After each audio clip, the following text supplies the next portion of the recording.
Signore Gesù, ti ringraziamo, Signore, per tutto quello che ci hai fatto vivere in questa serata fino a questo momento. Ti ringraziamo perché è stato pregato per questo culto e io credo che tu stai compiendo la tua volontà oggi in mezzo a noi e soprattutto nei nostri cuori. E questa preghiera è perché tu possa continuare a fare questa tua volontà, che tu possa parlare ai nostri cuori questa sera, che la tua parola ci possa consolare, ci possa confrontare, che la tua parola possa essere da stimolo ad ognuno di noi per uscire da questo luogo diverso e vivere una vita, una camminata cristiana così come tu vuoi che noi viviamo. Benedici, Signore, la tua Chiesa in questo momento per mezzo della tua parola, non della mia, Signore, ma della tua parola. Per questo ti preghiamo nel nome di Gesù. Amen. Amen. Bene, vi chiedo di aprire le vostre Bibbie nel libro del profeta Isaia, capitolo 25.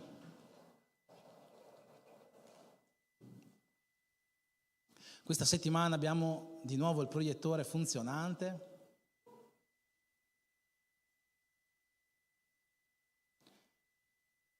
E quindi potete seguire dal proiettore, ma non è una scusa per non portare le vostre Bibbie in chiesa, mi raccomando, potete continuare a portarle senza nessun problema.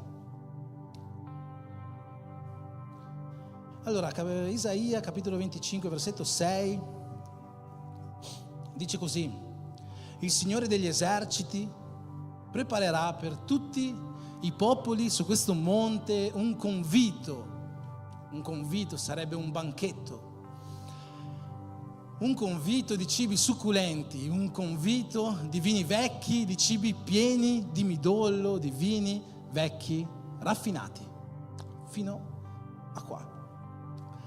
Mi è stato detto che devo dire, ma ho molto piacere nel dirlo, che oggi non ci sono diverse famiglie qua in chiesa, alcune famiglie o alcune persone oggi non ci sono perché stanno partecipando ai Leggendarios. Ai Leggendarios! Così si risponde. Quindi preghiamo pregate anche voi insieme a noi, siamo in preghiera da diversi giorni per la vita di questi nostri fratelli che hanno salito la montagna in questo fine settimana, domani torneranno, sono sicuro che saranno toccati da questa esperienza, sono sicuro che torneranno rinnovati, trasformati. E io spero che la loro testimonianza, visto che la mia non è bastata, che la loro testimonianza possa convincere altri uomini qua presenti della Chiesa a partecipare a questo evento. È qualcosa di meraviglioso che lo Spirito Santo può fare nella vita di tutti noi uomini per riposizionarci, per rinnovare il nostro sacerdozio, per darci un nuovo intendimento di come vivere la nostra vita all'interno delle nostre case, la nostra vita ministeriale, ma anche semplicemente la nostra vita spirituale e personale. Quindi preghiamo ancora per i nostri fratelli che sono lassù e non vedo l'ora di sentire quello che ci racconteranno quando torneranno. Bene, Isaia 25,6, questo versetto che abbiamo letto, non so se siete stati molto attenti durante la lettura lunghissima di questo versetto, ci parla di una visione che ha il profeta Isaia, in cui dice che il Signore degli eserciti preparerà per tutti i popoli su questo monte un grande banchetto pieno di vini, pieno di cibi succulenti, no? Che cos'è questo monte? Soltanto per dare un'introduzione. Questo versetto è soltanto un versetto di apertura, poi non ci baseremo in realtà su questo versetto per proseguire nella parola, ma è importante distaccare che questo monte di cui ci parla il profeta Isaia è un monte di cui si parla spesso, soprattutto ce ne parlano tanto i profeti dell'Antico Testamento, è il monte di Sion o una raffigurazione del monte di Sion, ciò che noi un giorno vivremo, dove noi un giorno saremo, no? Nel paradiso, nella nuova Gerusalemme, no? Alla fine dei tempi, quando saremo là con Dio, là con Gesù, saremo su questo monte. Vari profeti ci parlano di questo monte, il profeta Abdia, no? Nell'ultimo versetto del suo libro ci dice che coloro che saranno sul monte di Sion giudicheranno la montagna di Esaù, coloro che sono sulla montagna di Esaù. Questo ci fa capire che sta parlando dei tempi futuri, e è importante distaccare questo, no, all'interno di questo versetto, perché proprio qua Isaia ci sta parlando dei tempi futuri, di quando saremo in paradiso, di quando saremo seduti al lato del nostro Signore, e lì al lato del nostro Signore ci sarà questo grande banchetto pieno di cibi succulenti. La migliore picanha argentina che possiate immaginare sarà su questo banchetto. Il migliore cibo che voi possiate immaginare sarà lì, no? Preparato per tutti quanti noi.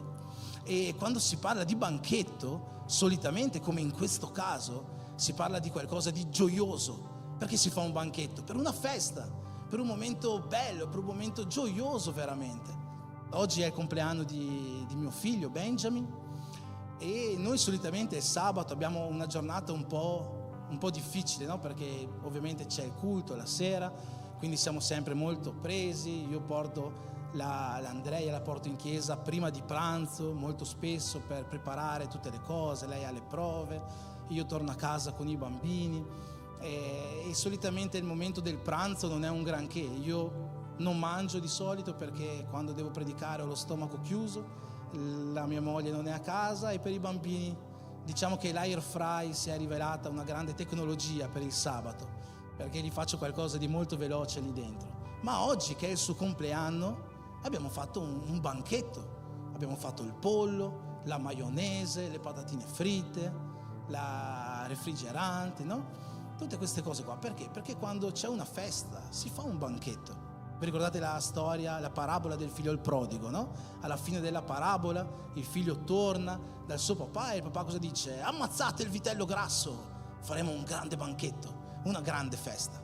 E lassù in cielo ci sarà questa grande festa. Ma il banchetto prevede per forza un qualcosa, no? Un elemento senza il quale sarebbe un po' difficile avere un banchetto. E quello che prevede è la tavola. La tavola è ciò di cui oggi io voglio parlarvi, e spero che la parola che porterò oggi possa avere un qualche significato per le vostre vite, perché la tavola sì è simbolo di banchetto, e quindi è simbolo di festa, di gioia, quella gioia che noi vivremo alla fine quando saremo riconciliati, ricongiunti con Gesù. Ma il banchetto significa anche molte altre cose. La tavola significa anche molte altre cose nella nostra vita. E per questo voglio iniziare facendovi una domanda che la Bibbia anche ci fa, no? Un po', se leggiamo tra le linee, ci fa: a quale tavola ci stiamo sedendo? A quale tavola tu ti stai sedendo? Dov'è che ti stai sedendo? Con chi ti stai sedendo a tavola? Il salmista nel primo salmo del libro di Salmi, nel primo versetto del primo salmo, ci dice: beato l'uomo che non cammina secondo il consiglio degli empi. Vi ricordate? Che non si ferma sulla via dei peccatori, né si siede nella cerchia o sulla tavola con gli schernitori. Qua il salmista ci sta facendo questa domanda implicitamente. Ci dice: voi con chi vi state sedendo? Noi, io e te, con chi ci stiamo sedendo? A che tavolo ci stiamo sedendo? Non so se ti sei mai fatto questa domanda, ma la Bibbia dà tantissima importanza e ci questiona su questa attitudine che noi abbiamo. Dove noi ci stiamo sedendo? A quale tavolo? Questa parola che noi abbiamo letto in questo primo versetto del primo salmo, no? Schernitori, una parola un po' difficile. Quanti avevano già sentito questa parola, no? Forse pochi di noi. È una parola un po' difficile. Che cosa significa letteralmente, secondo il dizionario, questa parola? Gli schernitori sono coloro che prendono in giro o che parlano male di qualcuno, ma non lo fanno per scherzare, non lo fanno per ridere, lo fanno per mortificare gli altri, no? Lo fanno per portare morte nella vita degli altri. Quindi quando noi ci sediamo alla tavola degli schernitori, noi ci stiamo sedendo con qualcuno che porta morte. Quindi il significato di questo versetto non è tanto il fatto di mi siedo alla tavola con qualcuno che prende in giro gli altri, mi siedo alla tavola con qualcuno che parla male del fratello, della sorella. No, mi siedo a una tavola che porta morte. L'Apostolo Paolo in Romani 8,6 ci dice che i desideri della carne, ciò che brama la carne è morte, mentre ciò che brama lo spirito è vita e pace. Quindi quando noi ci sediamo alla tavola con gli schernitori, che cos'è che stiamo bramando in realtà? Ma sono gli altri, no? Sono gli altri, semmai le persone cattive. Io no, io sono cristiano, io sono bravo, io so chi sono, ho un'identità, quindi io posso sedermi dove voglio. Non c'è problema se io mi siedo a tavola con una persona che porta morte, perché io so chi sono. Io non mi faccio contaminare da queste cose, io non mi faccio contagiare da queste cose. E fratelli, quando si parla di questa tavola degli schernitori, non si sta parlando solo e unicamente, quando si parla di tavola, non si parla solo e unicamente di una vera e propria tavola con altre persone. Si parla di tutto ciò che riguarda la nostra vita. Si parla sì delle persone di cui ci circondiamo, ma si parla anche di a che eventi noi partecipiamo, quali film, quali serie TV, che cosa guardiamo in TV, quale musica ascoltiamo, tutto ciò che riguarda la nostra vita. È qualcosa che porta morte o è qualcosa che porta vita, che porta benedizione? E noi sì possiamo dire, io non mi faccio contaminare da queste cose. Io ero il primo che dicevo questo. Io posso uscire con queste persone, non mi faccio contaminare. Io posso ascoltare questa musica, non mi faccio contagiare da questo. Io ero il primo che diceva questo. Però Paolo, prima di scrivere questo versetto, Romani 8,6, ne scrive un altro che dice così: poiché quelli che sono della carne pensano alle cose della carne, ma quelli che sono dello spirito pensano alle cose dello spirito. Questa parola pensano è tradotto un po' male, questa è la versione Nuova Riveduta 2006. Ci sono altre versioni in italiano e in portoghese che la traducono in un altro modo. Dice: poiché quelli che sono secondo la carne hanno l'animo per le cose della carne, oppure sono inclinati verso le cose della carne.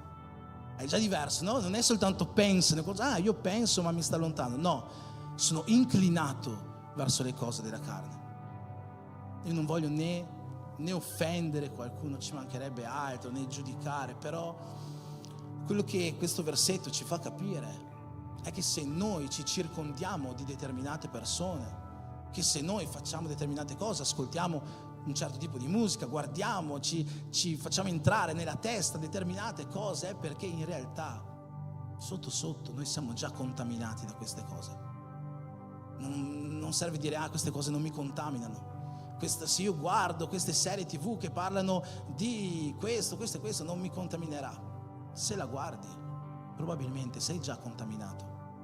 Io posso uscire con queste persone perché non mi corromperanno, io non farò mai quello che fanno loro, ma se tu segui queste persone, in realtà sei già contaminato. Perché? Perché la carne ti porta ad inclinarti verso la carne. Se lo spirito governasse interamente la tua vita, tu diresti: no, io sono inclinato solo verso che lo spirito mi suggerisce. E sicuramente lo spirito non ci suggerisce morte, perché nel versetto dopo Paolo dice: la carne brama, desidera morte, ma lo spirito desidera vita e pace. Quindi la Bibbia ci lascia questa domanda molto molto chiara, molto chiara. Dove ti stai sedendo? Alla tavola di chi ti stai sedendo? Con chi ti stai sedendo? O chi c'è seduto sulla tua tavola? E noi potremmo dire: sì, ma Gesù si sedeva con i peccatori, Gesù cenava, andava proprio a tavola, no? Con i peccatori. Noi leggiamo questo quando è andato a chiamare Matteo. Matteo era un grande peccatore, no? Esattore delle imposte, rubava ai suoi stessi patrioti. E Gesù che cosa ha fatto? Matteo, vengo a casa tua a cenare.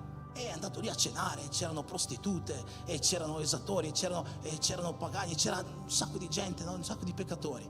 Che i farisei hanno detto: ma che cosa sta facendo questo qua? Come può chiamarsi maestro uno che va a mangiare con queste persone, con la feccia del popolo? Noi potremmo dire questo: no, io esco con determinate persone o faccio determinate cose perché anche Gesù lo faceva, no?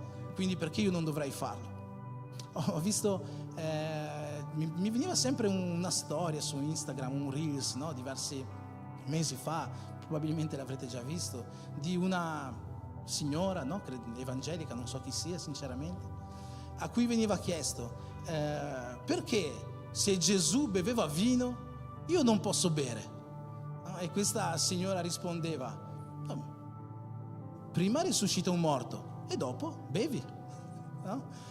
Un po' esagerando, però questa risposta ci lascia molto chiara questa cosa qua. Noi tante volte ci mettiamo delle scuse per fare qualcosa che in realtà è qualcosa che soddisfa soltanto la nostra carne.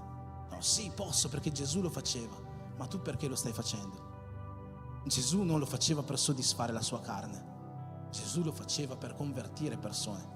Ma tu perché veramente lo stai facendo? E tu puoi anche rispondere a me, a tua moglie, a tuo marito, ai tuoi amici: no, io lo faccio per convertire persone. Però non devi rispondere a me.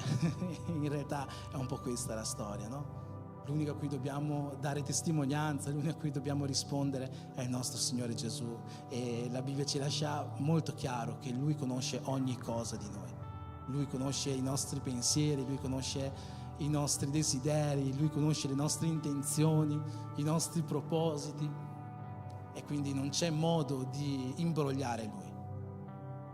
Ma molti di noi mettono delle scuse, no? Dicono: sì, io posso, Gesù lo faceva, o cose del genere, soltanto per in realtà soddisfare la propria carne.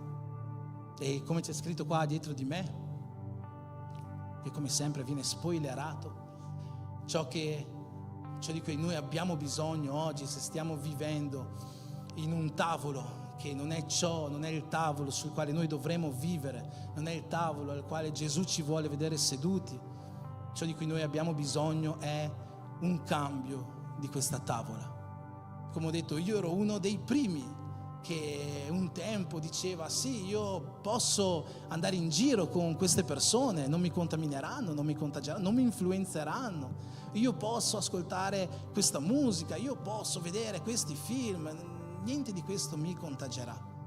Ma in realtà erano solo scuse che mi mettevo davanti per soddisfare la mia carne. E quando ho capito questo, la mia preghiera istantanea è stato: Dio, toglimi tutto ciò che mi porta a peccare. E nel giro di pochissime settimane ho visto i miei migliori amici scomparire da davanti a me. Amici che erano i miei amici da una vita, sapete, quelli che sono fratelli proprio, scomparire da davanti a me. Ho cominciato a smettere subito di ascoltare un determinato tipo di musica che mi invogliava a peccare, a fare determinate cose subito. Perché? Perché c'è la necessità di cambiare tavola. C'è la necessità di allontanarci da determinate compagnie, c'è la necessità di cambiare le nostre abitudini, c'è questa necessità, perché ci sono tavole alle quali noi ci sediamo che producono solo morte, che mortificano la nostra vita, il nostro spirito, e noi non possiamo più stare seduti a queste tavole. 2 o 3 settimane fa è stata predicata una parola su maturità. L'ho ripresa un po' la settimana scorsa, e questa in realtà è soltanto un'aggiunta a quella parola. Noi dobbiamo cambiare tavola per diventare cristiani maturi. Dobbiamo cambiare tavola, dobbiamo cambiare le persone intorno a noi, le circostanze, le situazioni intorno a noi. Dobbiamo. E questo non significa soltanto allontanarci da persone cattive, tra virgolette, no? Da persone che ci portano a fare cose sbagliate. Significa anche accostarci a persone che ci fanno del bene. Significa separarci da persone che magari non hanno la nostra stessa visione, non hanno i nostri stessi propositi, che non hanno il nostro stesso modo di camminare, e cominciare a vivere con persone che invece ci possono far crescere, persone che possono esortarci, che vogliono veramente che noi cresciamo. Perché Gesù si sedeva a tavola con i peccatori e i pubblicani? Perché Gesù voleva vederli crescere. E i peccatori e i pubblicani che cosa volevano? Che Gesù diventasse il Messia promesso. volevano anche loro che Gesù crescesse. No? Quindi noi dobbiamo sederci a un tavolo in cui noi desideriamo che le persone crescano e allo stesso tempo vedere che le persone vogliono la nostra crescita. E questo è un discorso che ho fatto con un fratello alcune settimane fa, perché io e l'Andrea, quando abbiamo cominciato come pastori della Chiesa 5 anni fa, prima eravamo leader dei giovani della Chiesa e dopo ancora per 1 o 2 anni siamo stati leader dei giovani della Chiesa nonostante fossimo pastori, e noi eravamo circondati solo da giovani, no? I nostri migliori amici della Chiesa erano tutti giovani. Oggi la signora Maria ha detto: questa è una chiesa piena di giovani, no? Forse anche perché abbiamo accompagnato tanti giovani in questa camminata, no? Negli scorsi anni. E è successo, no, che è arrivato un certo punto della nostra camminata pastorale in cui noi abbiamo dovuto prendere una decisione e staccarci dal gruppo dei giovani. E non è stato facile, perché nel gruppo dei giovani c'erano i nostri più cari amici, le persone a cui eravamo più legate, perché da anni stavamo con i giovani e non magari con gli adulti della Chiesa. Però era stato qualcosa che noi dovevamo fare, perché noi avevamo figli, ad esempio. I giovani non avevano figli. Noi avevamo altri propositi come pastori della Chiesa, i giovani non avevano questi propositi. Un tempo avevamo propositi che ci univano, avevamo un stile di vita, anche un modo di vestire magari che ci univa di più, ma è arrivato un momento in cui non avevamo più questo e abbiamo dovuto cambiare di tavola. E questo avviene per tutti prima o poi, deve avvenire per tutti prima o poi. No? Tu che magari hai figli e passi tutta la tua vita con giovani che non hanno figli, non riuscirai mai a trovare modo di crescere, perché non avrai mai persone vicino a te che hanno i tuoi stessi propositi, che hanno i tuoi stessi obiettivi, che passano quello che tu passi. Quindi questo cambiare di tavola è qualcosa che per tutti quanti noi come cristiani è necessario per crescere nella nostra camminata cristiana. Non significa soltanto allontanarci dai peccatori, significa anche separarci da coloro che oggi non possono più farci crescere e unirci a persone che invece possono. In questa settimana io e l'Andrea abbiamo visitato 2 o 3 case e sono state delle serate bellissime, dei tempi di tavola, dei tempi a tavola con coppie, con persone a cui raccontavamo delle cose, ad esempio della Chiesa, cose che sono successe, e queste persone dicevano: wow, ma allora Dio sta veramente aprendo le porte, Dio sta facendo cose incredibili per una crescita della Chiesa. E sapete, ci davano parole di esortazione, ci davano parole di vita, no? Parole di vita e pace, quelle che lo Spirito Santo ci vuole portare. E questo succede quando noi cambiamo tavola, quando noi ci uniamo a persone che hanno i nostri propositi, i nostri valori, i nostri obiettivi. Questo è qualcosa, fratelli, che deve avvenire nelle nostre vite. Il desiderio di Gesù è darci vita e pace, ma la scelta di chi ci circonda spetta a noi, e questa scelta ha tutto a che vedere con il risultato finale, se noi avremo veramente questa vita che Gesù vuole per noi oppure no. Perché finché saremo nelle tavole antiche, finché saremo nei nostri comodi, non riusciremo mai a crescere nella nostra vita cristiana, non riusciremo mai a sviluppare la chiamata che Dio ha per ognuno di noi. Quindi, fratelli, la parola di oggi è questa: impariamo, desideriamo di cambiare tavola. Non so se questa parola può avere un senso nella tua vita, ma affinché questo avvenga, affinché possa avere un senso e affinché tu possa desiderare di cambiare tavola, la domanda che devi porti è: quanto è importante per me la tavola? Quanto è importante per te la tavola? Quanto è importante per te avere un tempo anche semplicemente a tavola? Fratelli, è molto pratica la risposta a questa domanda. Non ci sono cose fantasiose da fare, è molto pratica la risposta a questa domanda. Pensa a te nella tua famiglia, ok? Quanto tempo passi a tavola con la tua famiglia? Anzi, più semplicemente, tu ceni a tavola con la tua famiglia? So che magari la colazione è difficile farla tutti insieme, ci sono orari diversi, chi magari deve andare a lavorare presto, i bambini che vanno a scuola, no? Il pranzo spesso è ancora più difficile, no? Ma la cena, di solito la cena è un momento in cui tutti quanti sono a casa e tu ceni a tavola con la tua famiglia. O magari ceni sul divano, no? Uno prende il piatto, va in camera sua, l'altro prende un piatto, va davanti alla PlayStation. E soprattutto, qual è l'intrattenimento sulla tua tavola di casa tua?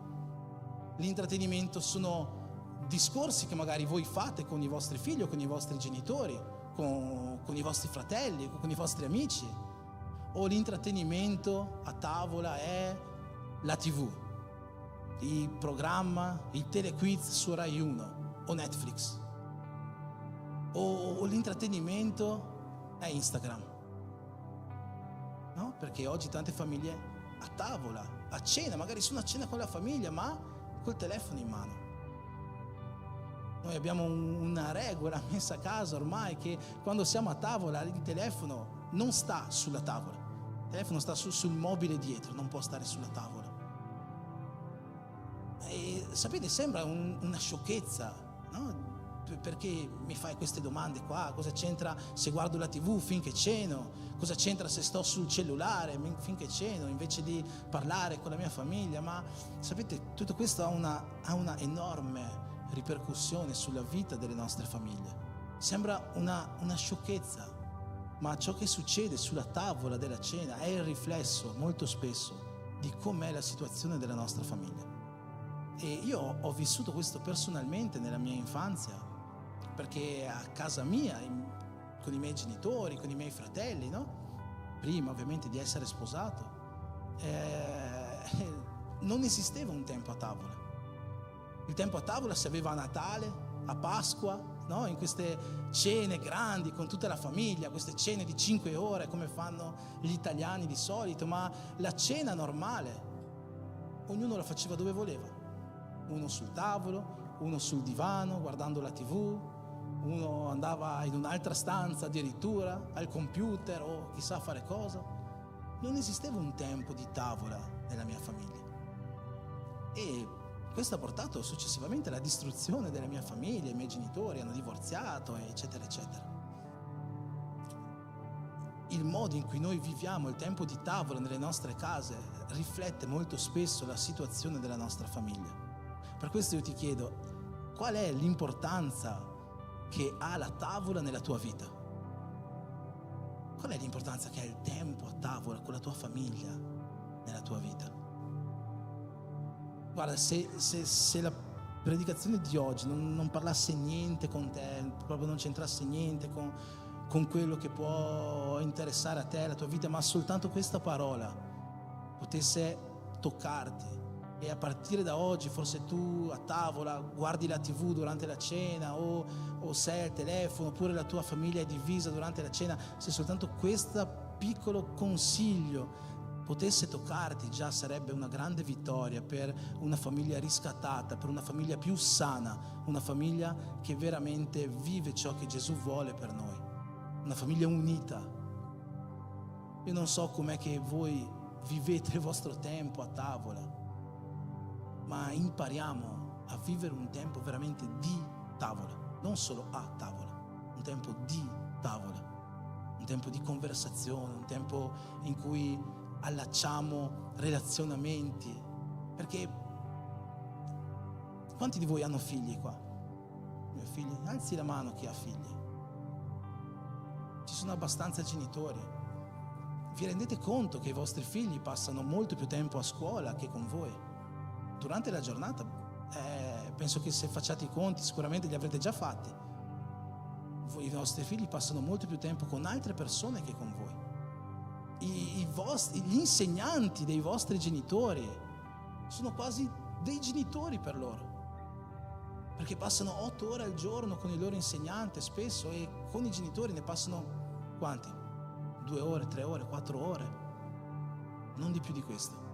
E se quei pochi momenti in cui noi abbiamo di poter passare a loro qualcosa, qualche insegnamento di vita cristiana, qualche testimonianza, qualche piccola cosa, noi non riusciamo a dargli neanche questo tempo, come cresceranno i nostri figli? Ho sentito pochi giorni fa fatalità di un'indagine statistica che hanno fatto, non so quanto tempo fa in realtà, ho sentito molto velocemente, ma un'indagine che hanno fatto in Inghilterra, e dicevano che negli ultimi anni in Inghilterra è aumentato del 40% la vendita di tavoli da ufficio, no? Tavoli da ufficio, le scrivanie, diciamo così. Negli ultimi anni la vendita delle scrivanie è aumentata del 40%, ma è diminuita del 25% la vendita di tavole da cena, tavole di casa, tavole dove si mangia, no? È diminuita del 25%, e in questa indagine statistica stavano facendo un conto con le famiglie che ci sono adesso formate in Inghilterra. Questa vendita, questo calo del 25% significava che praticamente c'erano, non mi ricordo il numero, ma tantissime famiglie in percentuale che non avevano un tavolo dove cenare. C'erano case in cui non avevano tavoli in cui cenare. Pensate che sembra una cosa strana, io non lo so se tutti quanti voi avete un tavolo a casa per cenare, spero di sì, ma questo non è un qualcosa fatto per una situazione economica, perché la vendita delle scrivanie era salita del 40%, la vendita di tavoli dove lavorare era salita del 40%, ma dove cenare era diminuita del 25%. E non so se questa è una novità per qualcuno di voi oppure no, ma oggi l'Inghilterra è uno dei paesi più lontani dal cristianesimo di tutta Europa, soprattutto col passato meraviglioso che ha avuto, un passato di risveglio, un passato di grandi predicatori, John Wesley, Spurgeon, Whitefield, i più grandi predicatori degli ultimi secoli sono sorti proprio in Inghilterra. È stato un paese meraviglioso sotto questo punto di vista, ma oggi l'Inghilterra è quasi la culla del satanismo in Europa.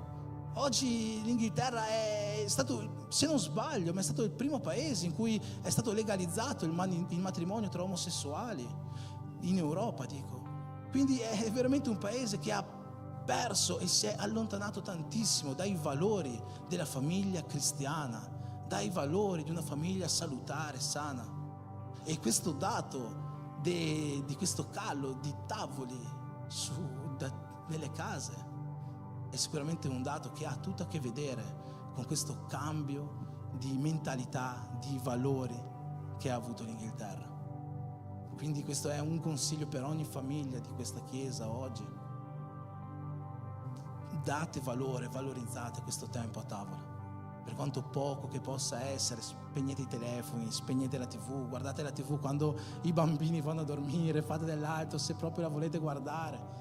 Noi ormai stiamo regalando soldi a Netflix, perché ho speso in questi mesi 30 euro senza mai accendere la TV, da 3 mesi che non viene accesa la TV a casa nostra. Ma se proprio dovete guardare la TV, fatelo in un altro momento e valorizzate questo tempo a tavola. Gesù ci parla dell'importanza del tempo a tavola. Il tempo a tavola, secondo la parola di Dio, secondo gli insegnamenti di Gesù, è il luogo in cui ci si sfama, in cui si mangia, no? La tavola è proprio il luogo in cui si mangia solitamente. E biblicamente il mangiare si riferisce a cosa? All'apprendere, a crescere, no? All'apprendimento. Noi vediamo proprio nella Bibbia, se ci sono 2 persone nella Bibbia che sembra abbiano mangiato dei libri, no? Ezechiele nell'Antico Testamento, Giovanni nell'Apocalisse, c'è scritto che hanno mangiato dei rotoli, no? Hanno mangiato. E che cosa rappresentano questi rotoli? Rappresentano la parola di Dio, rappresentano la parola profetica. E è interessante vedere la reazione di Ezechiele e di Giovanni quando hanno mangiato questi rotoli che rappresentano la Bibbia, rappresentano la parola di Dio, no? Per entrambi c'è stata una doppia reazione, perché entrambi hanno sentito prima il dolce, come il miele, era buonissima la parola di Dio, ma anche poi hanno sentito un amaro molto forte, no? C'è questa dualità nella parola di Dio. E questo è un parallelismo che noi possiamo vedere proprio con gli insegnamenti di Gesù. Vi ricordate quando Gesù ha moltiplicato i pani, i pesci, no? Per migliaia e migliaia di uomini?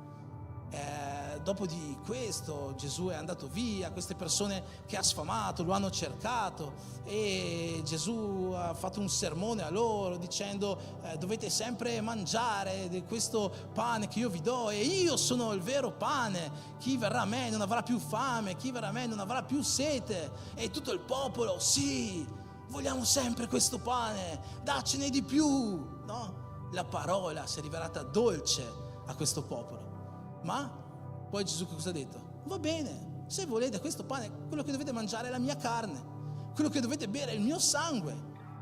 Allora lì la parola si è rivelata amara e il popolo ha detto no, non ci piace più questa idea, meglio che ce ne andiamo via.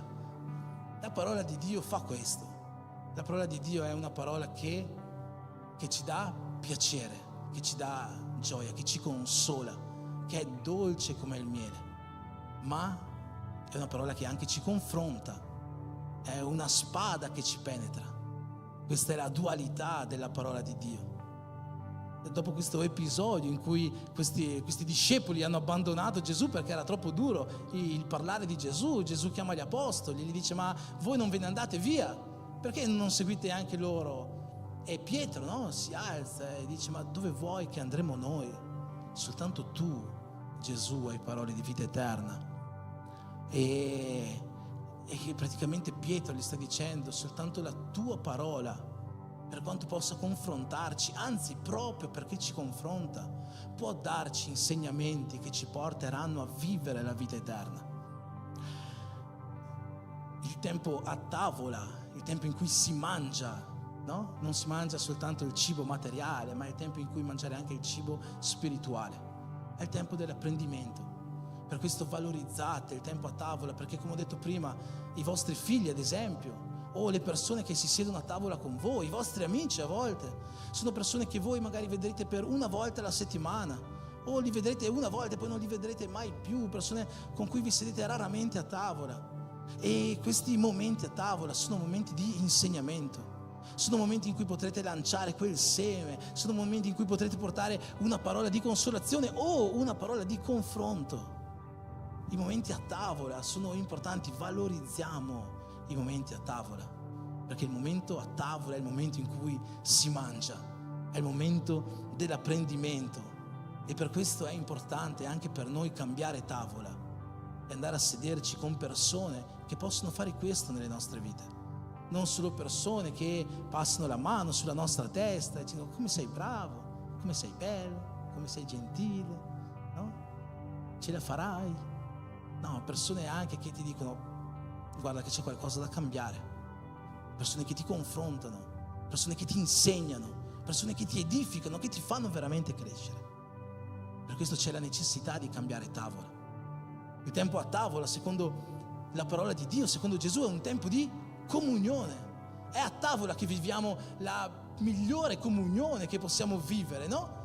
Non c'è un posto più bello in cui stare a parlare, a conversare che la tavola. In Atti 2 c'è scritto che gli apostoli, no, e tutti i cristiani all'epoca andavano concordi al tempio a pregare, a fare i loro culti, i loro adorarti, no? Ma poi si riunivano nelle case per spezzare il pane insieme. Il tempo a tavola è qualcosa che vivevano fin dall'epoca apostolica. Per questo oggi noi facciamo i culti in casa, perché nei culti in casa c'è questa possibilità di apprendimento a tavola, c'è questa possibilità di comunione, c'è questa possibilità di vivere veramente stretti, di vivere veramente l'essere uni in Cristo. C'è questa possibilità all'interno dei culti in casa. È qualcosa di magnifico ciò che avviene quando viviamo questi momenti, perché quando siamo a tavola, in questi momenti di comunione, siamo tutti uguali. Non c'è il più ricco, non c'è il più povero, non c'è il più grande, il più giovane, il più bello, il più brutto. Quando siamo a tavola siamo tutti uguali. C'è un teologo inglese, John Stott, che in un libro ha scritto una frase bellissima che dice che la tavola dei cristiani, la tavola della croce è il luogo in cui sono tutti uguali, ovvero sono tutti peccatori perdonati. Tutti noi a tavola siamo uguali, peccatori che sono stati perdonati. Gesù ci insegna a vivere un tempo di tavola attraverso la Santa Cena, no? E noi facciamo sempre la Santa Cena una volta al mese qua in chiesa, un tempo sempre bellissimo, ma una delle più belle Sante Cene che ho vissuto nella mia vita è stato un giorno in cui c'eravamo io, c'era Gilson, c'era Paolo, non so se fuori là dietro c'è Paolo, e Giacomo. Eravamo a casa di Giacomo, le nostre mogli erano andate da qualche parte, non so se a una festa, qualcosa, e noi eravamo lì a tavola, stavamo conversando, ti ricordi? E a un certo punto è venuto fuori facciamo una Santa Cena tra di noi. E abbiamo fatto una Santa Cena, eravamo 4 così a tavola, sapete, un momento di pura comunione insieme. La cosa più bella che mi veniva da ridere a un certo punto è che dopo la Santa Cena abbiamo fatto un momento di preghiera insieme. E siamo 4 persone completamente diverse, che vengono da dottrine completamente diverse, e ognuno di noi aveva un modo di pregare completamente diverso l'uno dall'altro, no? C'è Paolo che è figlio di pastore dell'Assemblea di Dio, pregava con quella potenza, no? Dell'Assemblea. Gilson, pastore della chiesa quadrangolare, pregava con questo modo che hanno loro di pregare, e Giacomo, no? Che è il suo modo di pregare molto, molto duro così, pregava in questo modo qua, e io in un altro modo. Ognuno aveva un modo diverso da pregare. Io a un certo punto mi volevo fermare di pregare per mettermi a ridere, perché veramente era una situazione quasi da ridere, no? Però è proprio questa cosa qua, è bello, no? Tutti diversi gli uni dagli altri, ma in realtà nel momento di tavola, nel momento di comunione, questa differenza non esiste più e siamo tutti uguali. Tutti quanti siamo peccatori che siamo stati perdonati e siamo lì a vivere questa comunione. Infine il tempo di tavola, secondo ciò che ci insegna la Bibbia, è un tempo di intimità, di pura intimità, in cui ognuno di noi può veramente mettersi a nudo davanti agli altri, in cui si può veramente riconoscere chi c'è dietro questo corpo, no? Si può veramente riconoscere Gesù nella vita delle persone. Mi piace nell'ultimo capitolo del Vangelo di Luca, no? Vi ricordate? C'è quell'episodio in cui c'erano 2 discepoli che stavano camminando insieme sulla strada per Emmaus, e Gesù comincia a camminare insieme a loro, parlano insieme, loro non riconoscono che è Gesù, ma a un certo punto si fermano e si mettono a tavola. E lì, finché sono a tavola, Gesù spezza il pane, lo distribuisce, e poi all'improvviso, puff, sparisce.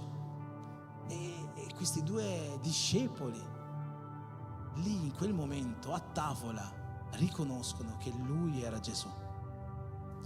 Quando noi siamo a tavola, veramente noi possiamo testimoniare con la nostra vita chi siamo. Veramente lì può trasparire da noi, perché non è come quando siamo in chiesa. In chiesa sono tutti bravi, in chiesa siamo tutti i migliori cristiani del mondo, no? Ma quando siamo a tavola, lì veramente viene fuori chi siamo, e lì veramente possiamo testimoniare che Gesù vive dentro di noi. Amen. Posso chiederti di alzarti in piedi? Stiamo per terminare. Il gruppo di lode si può salire.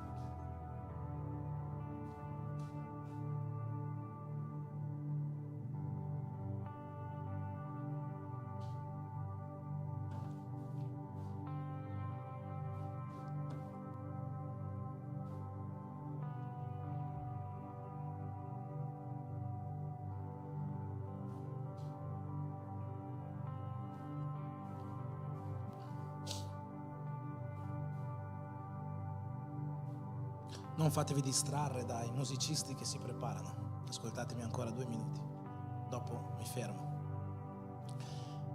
Abbiamo letto all'inizio quel versetto, Isaia 26:5. In questo versetto noi leggiamo che alla fine ci sarà un banchetto che sarà per noi, sarà una grande festa, e Gesù ci sta invitando a vivere questo ultimo giorno, questo tempo di tavole insieme a Lui, no? Ci sta invitando a fare questo, ci invita ogni giorno a fare questo, attirandoci a sé portandoci sui suoi cammini, con lo Spirito Santo che vive in noi, che ci inclina a vivere questi desideri di vita. Però questa sera Gesù ci fa alcune domande che abbiamo già sentito. Che importanza ha per te la tavola? E chi vuoi che si sieda alla tua tavola? Chi vuoi che si sieda alla tua tavola? Chi vuoi che ci sia lì con te? E sapete, questa non è una scelta che fa lo Spirito Santo per noi. Non è una scelta che fa Dio per noi. Chi vuoi che si sieda alla tua tavola? Puoi dire alla persona vicino a te, così magari è un po' stanca, la svegli. Chi vuoi che si sieda alla tua tavola? Dillo alla persona vicino a te. Puoi dire così: non è lo Spirito Santo che sceglierà per te. Sei tu che decidi chi si siede alla tua tavola. E Gesù ci fa una proposta nel libro dell'Apocalisse 3, versetto 20. Ci dice così: ehi, io sono la porta e busso. E sapete una cosa? Se qualcuno ascolta la mia voce e apre la sua porta, io mi siederò a tavola con lui. Qua Gesù non ci sta dicendo in questo versetto: venite alla mia tavola. La sua tavola ci sarà, alla fine dei tempi ci sarà, e lei saremo invitati. Ma oggi Gesù non ci dice venite alla mia tavola. Oggi Gesù ci dice: chi vuoi che si sieda alla tua tavola? Tu, è una tua scelta. Chi vuoi che si sieda alla tua tavola? Io sono qua e busso. Se tu vuoi, io posso sedermi vicino a te. Io posso entrare e sedermi con te. Perché dovresti volere questo? Sappi una cosa: se tu deciderai di aprire veramente la tua porta affinché Gesù si sieda, Gesù comincerà a vivere insieme a te quella parte della tavola che è l'apprendimento, quel mangiare. E quando Gesù comincerà a vivere questo con te, Lui comincerà a confrontare la tua vita. Sei disposto a essere confrontato da Gesù? Sei disposto a essere confrontato dalla sua parola? Sei disposto? Gesù è lì.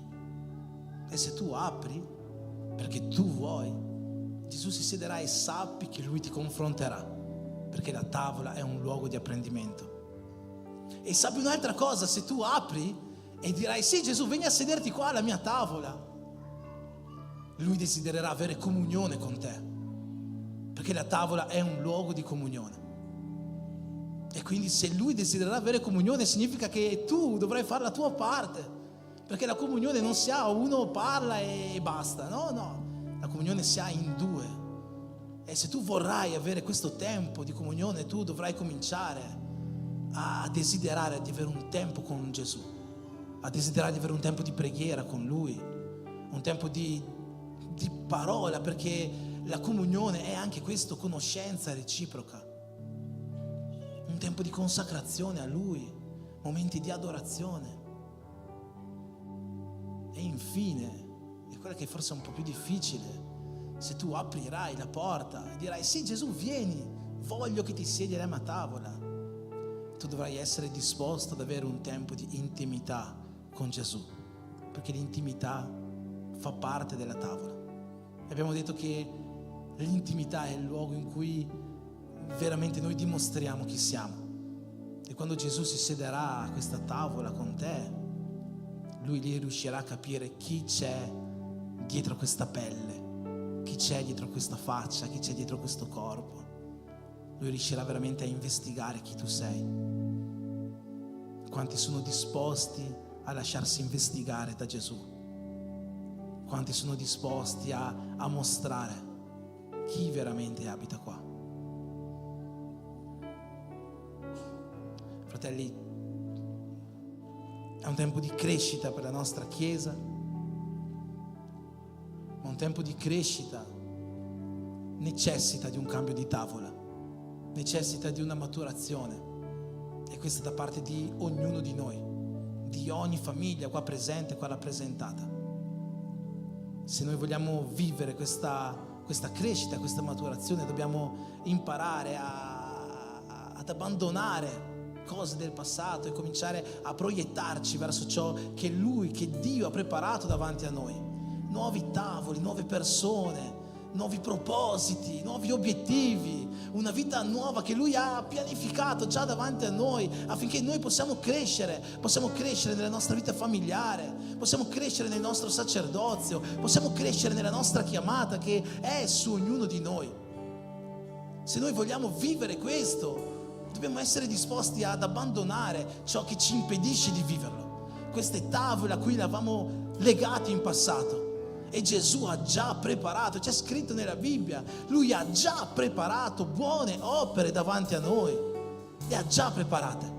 Sta soltanto a noi abbandonare il vecchio per vivere il nuovo, per crescere, maturare. Gesù è lì alla porta e bussa, e a chiunque vuole vivere questa crescita, a chiunque vuole vivere questo nuovo tempo nella propria vita, basta aprire e dire: Gesù, io voglio te alla mia tavola, io voglio te alla mia tavola, voglio imparare da te, voglio crescere con te, voglio avere comunione con te, voglio che tu scruti ogni parte del mio essere e mi rendi sempre di più simile alla tua immagine, alla tua somiglianza, sempre più simile a te. Io voglio questo, voglio crescere. Basta che noi chiediamo questo e Gesù entrerà, si siederà, cenerà con noi e avrà questo tempo a tavola, di tavola, con tutti quanti noi. Amen. Amen. Desideri questo? Desideri questo? Desideri avere Gesù sulla tua tavola? Desideri avere Gesù vicino a te? Amen. Se desideri questo, comincia a pregare in questo momento.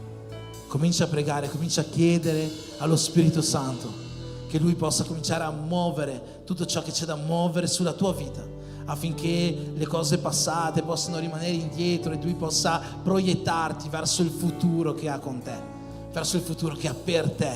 Comincia a pregare perché tu possa avere il coraggio di aprire quella porta e di essere completamente trasformato dallo Spirito Santo di Gesù Cristo, che è disposto a sedersi alla tua tavola. Amen. Signore Gesù, ti ringraziamo, Signore, per ogni cosa che oggi hai parlato ai nostri cuori. Ti ringraziamo, Signore, perché io credo, Dio, che la tua volontà possa essere stata fatta questa sera. Io ti ringrazio, Dio, ti ringrazio per ogni parola, per ogni seme che hai lanciato, e voglio chiederti, Dio, in questo momento che questo seme possa cominciare a generare un frutto, possa generare a cominciare un movimento, un'azione, un desiderio dentro di noi, desideri dello Spirito che ci inclinano verso vita e pace, desideri dello Spirito che ci fanno allontanare dai desideri di morte che la carne aveva per noi, che tutto ciò che ci conduce a morte o che ci conduceva a morte possa rimanere indietro nella nostra vita, che la tavola degli schernitori, la tavola che ci mortificava, che mortificava il nostro spirito, la tavola che non ci impediva di crescere, possa rimanere indietro nella nostra vita, e che da questa sera possiamo cominciare a vivere una nuova tavola, quella che tu hai preparato davanti a noi.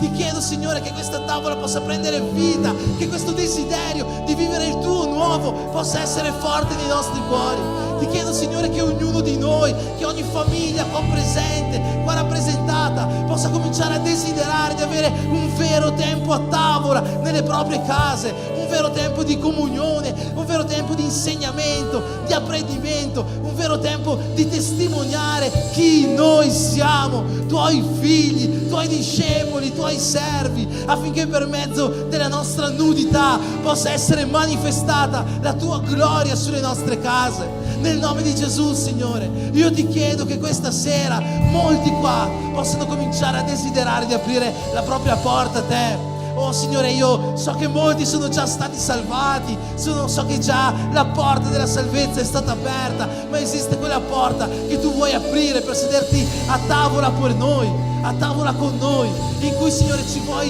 insegnare, ci vuoi mostrare, ci vuoi fare apprendere e vedere quello che Tu hai preparato davanti a noi, la grandezza che hai preparato davanti a noi, una nuova vita per le nostre case, un tempo glorioso per il sacerdozio che Tu hai dato sulle nostre vite, un tempo grandioso per il ministero e la chiamata che Tu hai versato sui nostri cuori.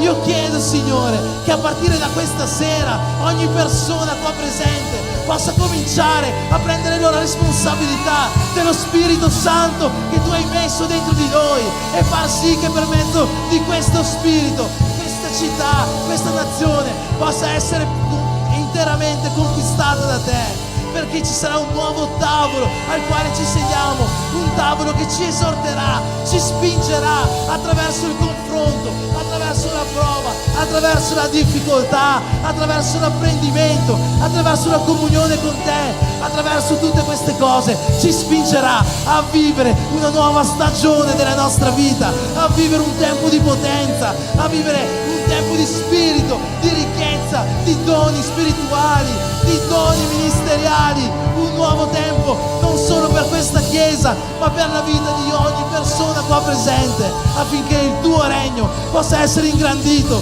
e il Tuo nome esaltato ora e sempre, dei secoli dei secoli. Amen. Portami in un luogo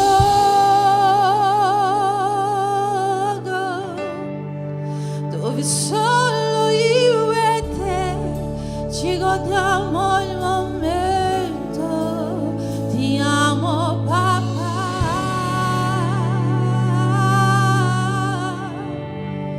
Ho bisogno del Tuo amore, senza di Te non vivo. Prezioso, prezioso è ogni momento. Quando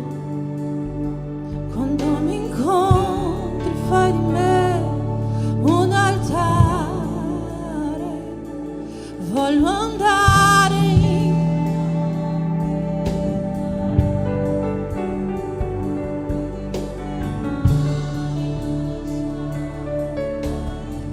prezioso è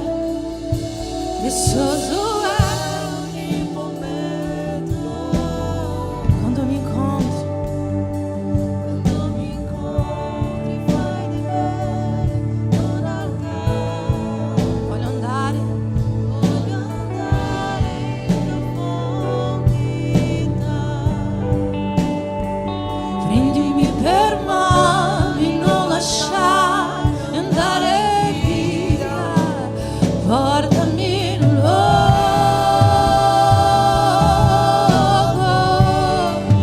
dove solo io e Te ci godiamo il momento. Ti amo, papà.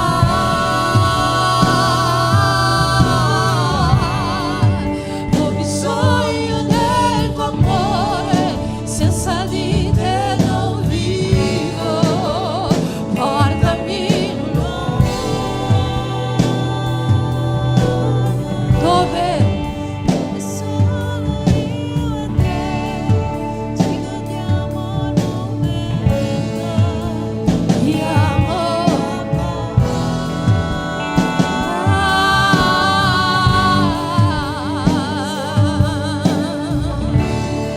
senza di Te non vivo. Mi hai visto nella tempesta, liberato dalla prova, trasformato la tristezza, cambiato la mia vita, mi hai donato vesti nuove ed hai unto il mio capo, mi hai accolto alla tavola come un padre che mi ama. Mi hai visto nella tempesta, liberato dalla prova, trasformato la tristezza, cambiato la mia vita, mi hai donato vesti nuove ed hai unto il il mio capo, mi hai accolto alla tavola come un padre che mi ama. Mi hai visto nella tempesta, liberato dalla prova, trasformato la tristezza, cambiato la mia vita. Mi hai donato vesti nuove e aiuto il mio capo, mi hai accolto alla tavola come un padre che mi ama. Mi hai visto nella tempesta, liberato dalla prova, mi hai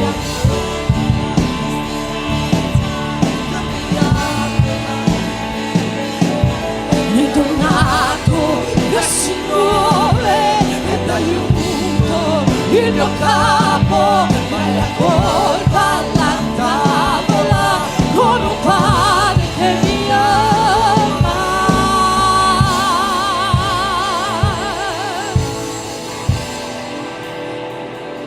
Io voglio te, Gesù.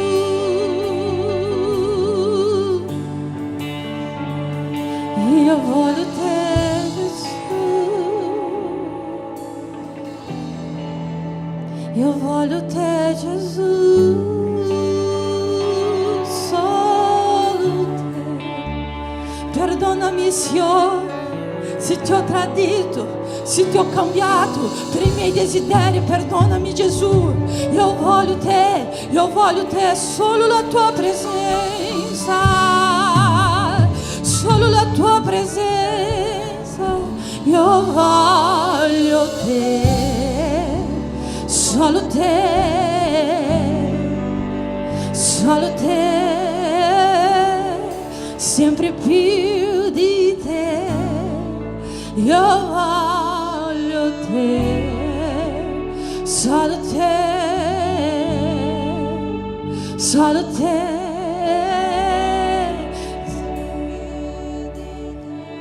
Ancora, io voglio te, solo te, solo te, sempre più di te. Io voglio te, solo te,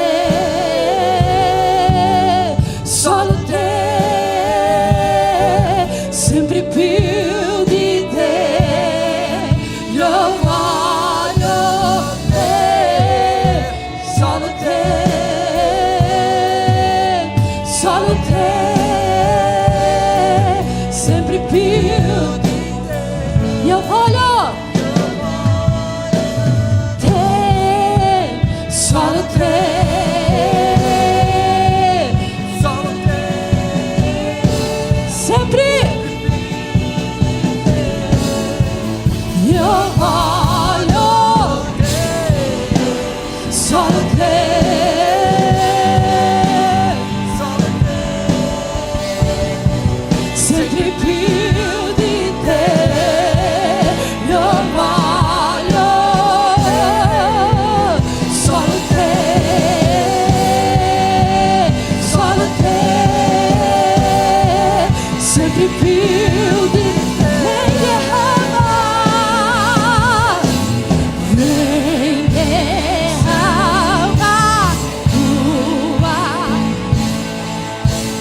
Vogliamo più di te, vogliamo più di te.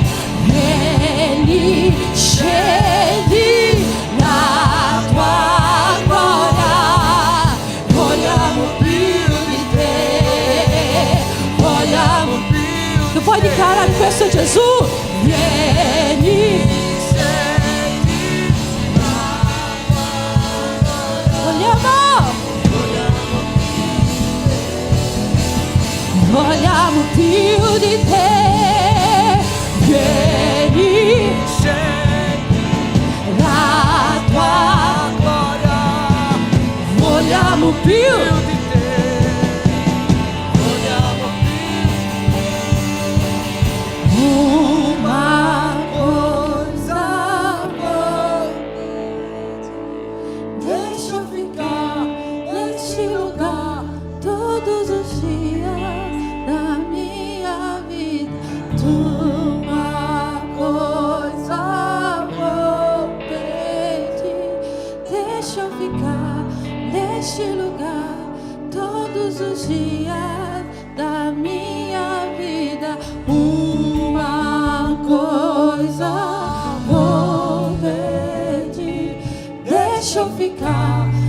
neste lugar todos os dias da minha vida.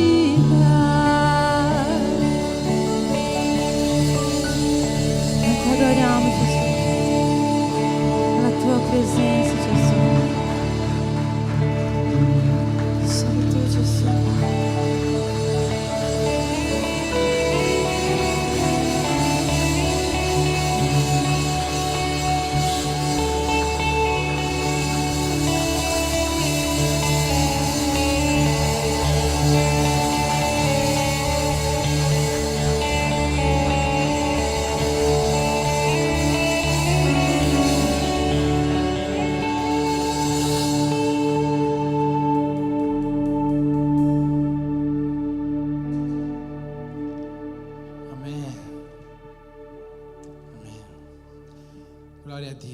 Gloria a Dio per questa serata, gloria a Dio per tutto quello che il suo Spirito ha fatto questa sera in mezzo a noi, e io spero, ma credo anche dentro molti di noi. Amen.